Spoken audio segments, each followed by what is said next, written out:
What's that? You fancy another blind test? Sure, let's do it. Today, transparent overdrive pedals. I've recently acquired the JHS Morning Glory V4. I know, about time. But this sort of completes my quadfecta, if that's even a word, of the four iconic post-2000 transparent overdrive pedals, namely the JHS Morning Glory V4, the Paul Cochrane Timmy, the Analogman King of Tone, and the Greer Lightspeed Organic Overdrive pedal. And what I want to do for you guys today is give you a blind test. You're not going to see which pedal I'm playing at any one time, and your challenge is to guess which one is which. And this is going to be really tricky, let me tell you that up front. So what you're going to see is A, B, C, and D on a screen. When I'm playing pedal A will be lit up red, B, C, and D, and so on. And let's just say, just for the sake of it, that the Morning Glory, if it's pedal A, it might be, it might not be, but if the Morning Glory is pedal A, it'll always be pedal A. Pedal B will always be B, C will always be C, and so on. So that's what you're working with here. Listen to the four pedals, tell me which one you think is which, and this is not about which pedal is best or anything like that, but tell me by all means which one you think sounds the best. And I'm really looking forward to seeing what you think and what your ears think down there in the comments. And by the way, wear headphones if you can, because that's really going to help you, because the differences between these pedals at some point are going to be very, very subtle indeed. So before we kick off with the blind test then, just a little bit of info about each of the pedals, and we'll go in the order in which I acquired them. The first that I got was the Greer Lightspeed many years ago now. This originally came out in 2013. It's the most simple of all four of the pedals because you only have 3 controls, but the Lightspeed has some kind of magic quality to it, whereby whenever I turn it on, it makes me play better, it makes me sound better, it makes me feel better as a guitarist as well. So I love everything about this pedal, and that's why it's always the first pedal I put down when I'm making a new board. But will the Morning Glory or any of the others give it a run for its money? Let's find out in a minute. So this is the first one. It's the Greer Lightspeed. You're buying one of these new, about $250 or about 260, 270 euros in my part of the world. Now the second of the 4 pedals that I acquired is the original when it comes to transparent overdrives, the Paul Cochrane Timmy overdrive pedal, and this is really the original and best when it comes to transparent overdrives, and all the rest have followed on since then. And actually the Greer Lightspeed is very heavily influenced by the Timmy. Now the Timmy originally came out in 2004, before it came the larger Tim pedal, and these are all hand built in the USA by Paul Cochrane himself, and of course that means they're in limited numbers, and in Europe where I live they're very hard to come by as well. These are pretty darn affordable in America, between 130 and 150 bucks I think is the current going rate, but in my part of the world you can expect to pay 2, 3 or 4 times as much to buy a used one because they're just too hard to find new. But anyway, this is an absolutely fantastic pedal. I've had this one for a few years as well. It's a brilliant transparent boost, as you might imagine, but it'll give you lovely sparkling low gain overdrive tones as well, and it gets pretty gnarly when you wind up the gain as well. Paul Cochrane designed this to sound like an imploding Marshall super lead the more you turn up the gain, and it really does that too, so it can rock with the best of them as well. The Timmy also has a bit of an advantage when it comes to your EQ sculpting, because you have a 2-band EQ on this pedal in the form of a bass and a treble cut control. The other 3 pedals here only have a single tone control, and that means that you've possibly got just a little bit more flexibility when dialing in your sounds with the Timmy. You also have a 3-way clipping control here on this pedal, but I'll be in the middle, which is the most natural sounding symmetrical clipping that you can get for the duration of this video. So that's the Paul Cochrane Timmy. Number 3 in today's comparison and blind test is the other king of the transparent drives, and that is the Analogman King of Tone. This one's been around for years as well, and if you want to buy one of these new, well, you'll have to wait for it. In my case, I waited about 6 years to get to the top of the waiting list because demand so far outstrips the supply on this pedal, and Analogman simply can't make them fast enough. Now these will cost you about $335 plus if you want different options when you buy your pedal new, or if you want to buy a used one in my part of the world, you could pay today about 800 to 1,000 euros if you want one right now, which is quite frankly ridiculous, but these things are so good, people are seemingly prepared to do that. Now you've got 2 sides on the King of Tone. It's great for transparent boosts, it's great for overdrive sounds as well, and I got the most kind of common mod that you can get with this pedal when you buy it, in that I got the high gain red side. So this side has slightly more gain than the boost side here, but each side has a volume, a drive and a tone control. You can run them together, you can stack them, or you can run them independently as well. And there are some dip switches inside the King of Tone that give you further tonal tweaking and circuit options, but we're not going to mess with any of those today. We're just going to listen to what we've got on the front of the pedal. So this is the Analogman King of Tone. And fourth and finally, we have the JHS Morning Glory V4. Now the V4 came out in 2016, so it's about a decade old at this point, but it's still the newest pedal in today's comparison, and I'm really looking forward to hearing how it sounds compared to the other three. Now you've got your three main controls on this pedal: volume, drive and tone, and a two-way gain switch. Flick it up to add more gain. You can also do that via a remote foot switch. In this case I'll be using the JHS Red Remote, and there's a high cut switch on the edge of the pedal as well if you've got a bit too much top end and you just want to wind that in a bit, but I don't want to do that. Now the JHS Morning Glory is based on the blues breaker circuit, just like the King of Tone, whereas perceived wisdom would say that the Timmy and the Lightspeed are more in the tube screamer vein of things, but without that mid hump. But they're all transparent overdrive pedals. They all do sound very similar in many contexts, and this blind test is going to be a huge challenge for you guys. So good luck with it. Now my rig is going to be, I'm going to be running either my Fender Telecaster or my Epiphone Les Paul into one of the pedals, which is going to be running into the front end of my Hughes & Kettner Black Spirit 200 amp head, either on the clean channel or the crunch channel, with just a smidgen of reverb for a little bit of space. We'll be going from the amp's Redbox AE DI out straight into my Focusrite Scala audio interface, which is running straight into Logic Pro X on my Mac, and that's what you're going to be hearing. No post-production has been done on any of the sounds, so you're going to be hearing exactly what I've played. And I'll just remind you again, wear headphones if you can, because that will give you a bit more 3D-ness to the sound. You'll hear more in terms of the EQ and the different gain structures, and that really will give you an advantage if you're trying to work out which pedal is which. There will be notes in the comments and the description if you'd like to move through the riffs to different styles or a different guitar or a different pickup, because I'll be moving between neck and bridge and middle pickup settings and so on and so on. All of that info is going to be down there. Good luck guessing, and I'll give you the big reveal and tell you which pedal was which right afterwards.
Okay then, so that was the blind test battle of the four iconic transparent overdrive pedals, and I hope you know which one is which, and I hope you've left your guesses down there in the comments as well, because it's now time for me to reveal which pedal was which. And I can start by saying that pedal A was the Analogman King of Tone. Yep, I guess I had to make that one the first one. So A was the King of Tone, pedal B was the JHS Morning Glory V4, pedal C was the Greer Lightspeed, and that means that pedal D was the Paul Cochrane Timmy. Did you get it right? Did you get all of them? Did you get one or two? I'd really like to hear what you folks think about that, so let me know your thoughts down there in the comments. And like I said in the intro, this is not about which pedal is best or anything like that, but I'm sure you had a favourite in terms of how they sounded, so let me know your thoughts down there as ever, and I'm really looking forward to hearing what you folks think. But now just a few quick opinions from me about these four pedals, and well, unsurprisingly, these four transparent overdrive pedals sounded very similar for very many different things, and you can get by with any one of these four pedals. They also all happen to stack together very well indeed, so that's another thing that you could consider, having two of these in your rig and letting them do every flavour of gain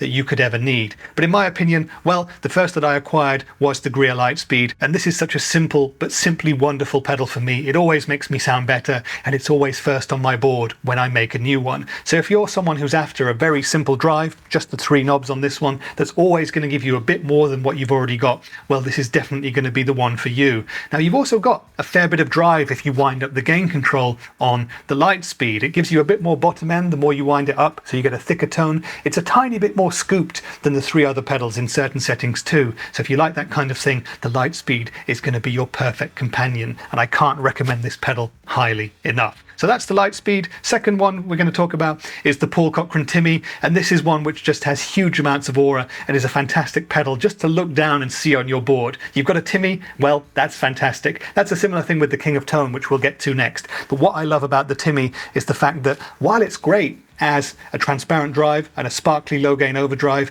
it actually excels as you start to wind up the gain more as well, and it does give you that kind of saggy, compressing, Marshall on the edge of its life sort of a thing, and it's beautiful for that as well. And there are surprising amounts of gain in this beast. It can compete with the higher gain settings on the Morning Glory and the higher gain settings of the two stacked sides of the King of Tone as well. So the Timmy really is a fantastic all-rounder to have. You've got the two-band EQ as well, the three different clipping modes, so it's a super flexible pedal and a fantastic one to have if you ever get the opportunity to own one. Highly recommended as well. Then of course we come to the most expensive of the bunch, especially if you want to buy it used. It's the Analogman King of Tone pedal. I'm super excited that I managed to get one of these, and I got it at the kind of end of waiting list standard RRP price. I wouldn't want to pay €1,000 for this, but it is a wonderful pedal to own. Super flexible because you've got the two different sides, and in some contexts on some of the riffs I actually thought that this pedal sounded the blandest of all four, but that's not a slight on it. It's kind of just saying that this pedal is actually super transparent in many contexts, and you don't hear it as much as you hear some of the other pedals. And if that's what you want, if you want a superbly transparent responding pedal, well, the King of Tone is going to be the one for you. And by the way, this is a pedal that also comes to life a little bit more when you wind up your amp to full gig volumes. So if you ever get the chance, do that with this pedal and you will not be disappointed. The King of Tone is a wonderful pedal if you can ever get your hands on one. And finally, we come to the Morning Glory. I've only had this pedal for a few weeks, but I already adore it, and I can see it migrating its way onto my pedal board at some point. This is such a versatile pedal. It's great for that transparent stuff. It's great for sparkly, lower gain Indian alternative rock, and it's great for heavier rock stuff as well. And with the added flexibility of the additional gains foot switch, well, it's like a two-in-one pedal in that sense. So it's very worthy in that sense of the word. Now, this is a blues breaker circuit, and it does have that slight darkness to it, especially if you have the gain down low. And if that's something you don't like quite so much, well, you might want to consider one of the other pedals. But the more that you wind up the gain, the more that the tone opens up as well, and you'll have all of the sparkly high end that you'd ever need from this pedal. So each of these 4 pedals really brings with it its own set of USPs, its own unique features that might be advantageous for you and your rig. Do you need the most simple overdrive pedal out there? Well, the Lightspeed is going to be your friend. Do you want to have the extra versatility and the tonal tweaking options of a 2-band EQ? In that case, the Timmy is going to be perfect. Or do you need 2 sides to your overdrive pedal? In that case, the King of Tone is going to work, or the JHS Morning Glory with the red remote foot switch is going to be your friend there as well. But that's the thing about overdrive pedals like this. There are always going to be different options, and of course you could buy 2 and stack them together, and that opens a new world of tonal possibilities as well. And of course, these being transparent overdrive icons, there are more affordable versions of each available elsewhere on the market, and quite possibly the winner of this video is none of these 4, but it's MXR, because they currently make 2 great officially licensed versions of 2 of these pedals. You've got the MXR Timmy, designed in collaboration with Paul Cochrane, and the MXR Duke of Tone, designed in collaboration with the Analogman team. They're fantastic quality, they're mini pedals as well, and there's videos of those elsewhere on my channel if you'd like to see those too. But enough waffling for today. I hope you've enjoyed this blind test, and if you'd like to watch another blind test where I check out 4 different fuzzy tone benders, well, you can watch that one right up here. But please like and subscribe if you haven't already, and I'll see you in the next video. Bye for now.